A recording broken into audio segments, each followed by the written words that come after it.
بسم اللہ الرحمن الرحیم۔ السلام علیکم۔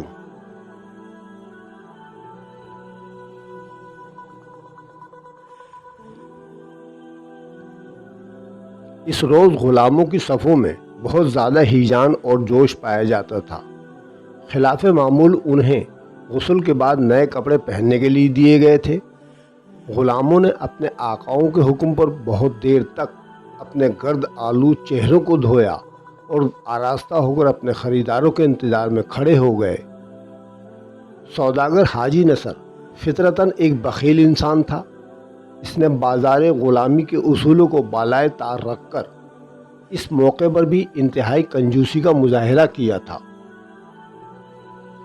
سبکتگین کی مسلسل درخواست کے باوجود حاجی نصر نے اسے نیا لباس پہننے کو نہ دیا۔ آقا، ذرا دوسرے سوداگروں کے غلاموں کو تو دیکھیے کہ وہ کیسے زرق برق لباس پہنے ہوئے ہیں۔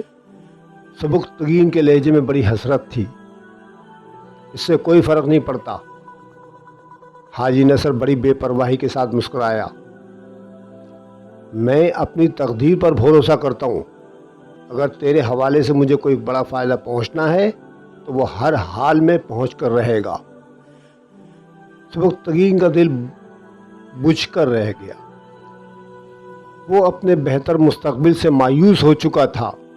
جب دوسرے غلاموں کے آراستہ جسموں اور چمکتے چہروں پر اس کی نظر پڑتی تو اس کا ذہن اندھیروں میں ڈوبنے لگتا۔ بہت دیر تک سبکتگین کی یہی کیفیت رہی۔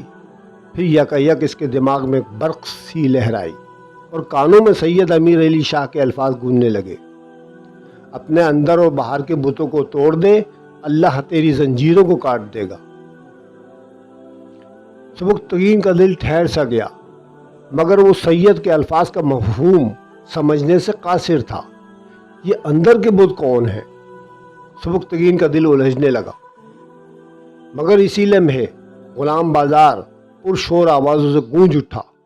غزنی اور بخارا کا فرمانروا امیر الپتگین مختلف علاقوں سے لائے ہوئے غلاموں کو دیکھنے آ رہا تھا۔ انسانی آزادیوں کے تاجر دل ہی دل میں اپنے خدا سے دعائیں کر رہے تھے کہ امیر الپتگین منہ مانگے داموں ان کے غلاموں کو خرید لے۔ خود غلاموں کی حالت بھی ناقابل بیان تھی۔ ان کے چہرے آسمان کی طرف اٹھے ہوئے تھے اور خشک ہونٹ آہستہ آہستہ کانپ رہے تھے۔ وہ زیر لب زمین و آسمان کے مالک سے اپنی نجات کی دعائیں مانگ رہے تھے۔ امیر الپتگین غلام بازار کے دروازے میں داخل ہو چکا تھا۔ اچانک تمام سوداگروں نے اپنے اپنے غلاموں کو ڈانٹا۔ سیدھے کھڑے ہو جاؤ اور اپنی اٹھی ہوئی گردنوں کو جھکا لو۔ چند لمحوں کے لیے غلاموں کے جسموں پر لرزش طاری ہوئی، لیکن اپنے آقاؤں کی خشمگین نظریں دیکھ کر انہیں سنبھلنا پڑا۔ اب سارے کے سارے غلام پتھر کے تراشے ہوئے مجسمے نظر آ رہے تھے۔ ان کی سانسیں جاری تھیں مگر جسم حرکت نہیں کر سکتے تھے۔ امیر الپتگین آہستہ آہستہ غلاموں کی قطار کے سامنے سے گزر رہا تھا۔ غزنی کے فرمانروا کی تیز نظریں ایک لمحے میں ہر غلام کی ظاہری شخصیت کا جائزہ لیتی اور پھر فوراً ہی ان کا زاویہ بدل جاتا۔ الپتگین کی بے دلی دیکھ کر تمام تاجر اداس نظر آنے لگے۔ آج ان کی ساری امیدوں پر پانی پھر گیا تھا۔ حضور، ایک نظر اسے ملاحظہ فرمائیے۔ ایک سوداگر نے جوش جذبات میں امیر الپتگین کو مخاطب کرتے ہوئے کہا۔ دیکھیں یہ کیسا تندرست و توانا اور خوبصورت غلام ہے۔ خاص طور پر سرکار کی خدمت گزاری کے لیے لے کر حاضر ہوا ہوں۔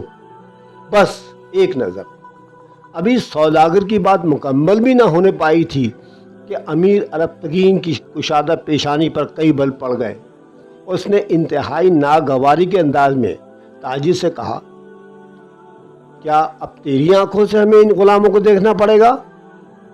یہ کہہ کر امیر الپتگین آگے بڑھ گیا۔ سوداگر حاجی نصر بہت زیادہ مایوس نظر آ رہا تھا، کیونکہ اس کے غلام سبکتگین کی ظاہری حالت دوسرے غلاموں سے بہتر نہیں تھی۔ اس کا چہرہ بھی گرد آلود تھا اور لباس بھی بہت معمولی۔ حاجی نصر نے دوسرے تاجر کی طرح اپنے غلاموں کی آرائش کا اہتمام نہیں کیا تھا، مگر اس وقت حاجی نصر کی حیرت کی کوئی انتہا نہ آ رہی جب غزنی کا حکمران سبکتگین کے سامنے ٹھہر گیا اور اس غلام کے چہرے کو بہت غور سے دیکھنے لگا۔ یہ نوجوان ہمیں پسند ہے، امیر البتگین نے سبکتگین کے سینے پر ہاتھ مارتے ہوئے کہا۔ اس کے چہرے سے شوکت و فراست ٹپکتی ہے۔ اس کے بعد حاجی نصر کو ایک بڑی رقم ادا کر دی گئی اور سبکتگین چند سپاہیوں کی نگرانی میں غزنی کے محل کی طرف روانہ ہو گیا۔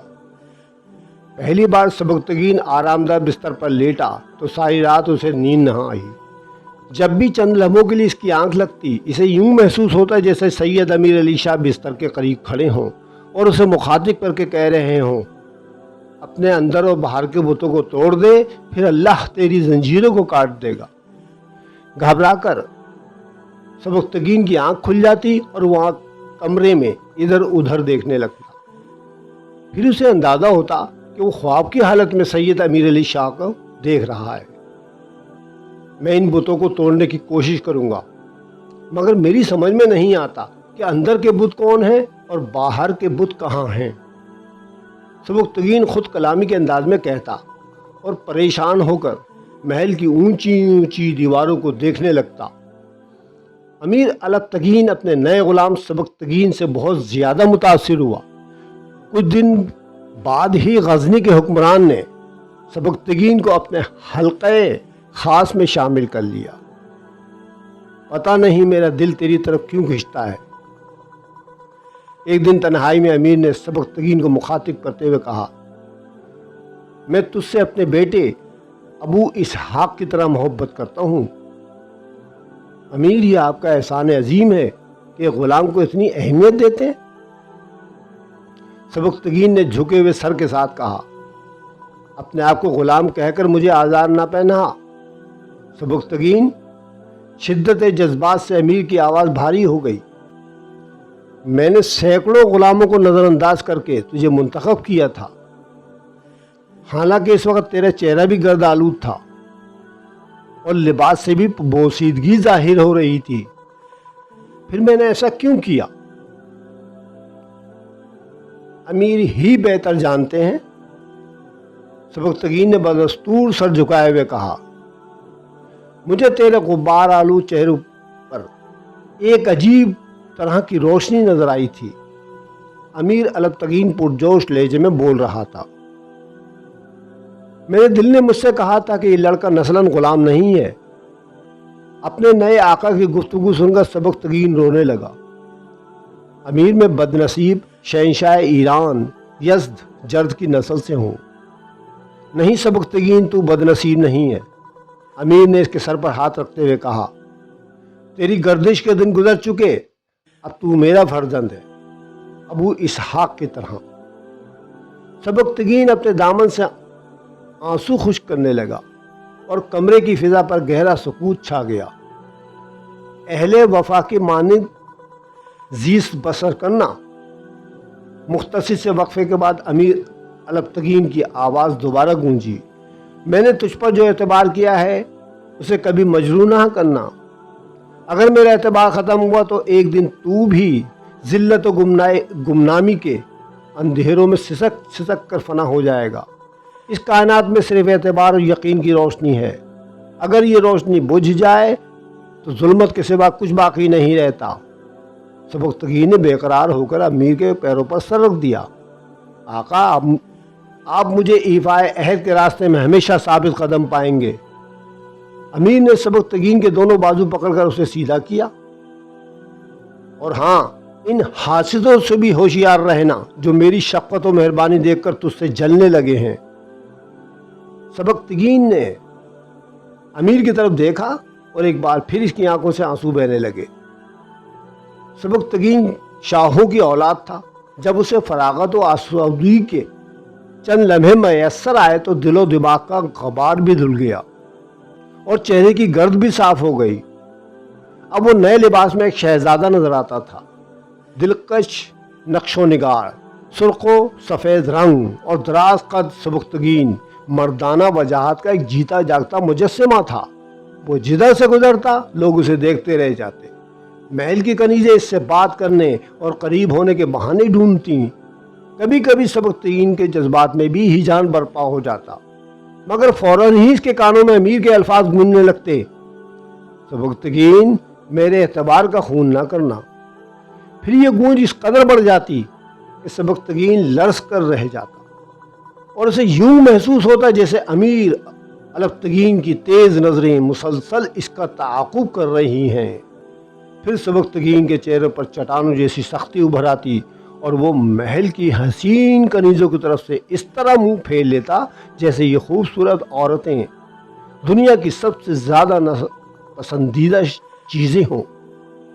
سبکتگین قصر شاہی میں پائے جانے والی ہر لذت اور آسائش سے بے نیاز ہو کر شمشیر زنی اور شہر سواری کی تعلیم حاصل کرنے میں مصروف تھا کہ اچانک اس کی دنیا میں ایک نیا انقلاب آ گیا۔ خدا حافظ۔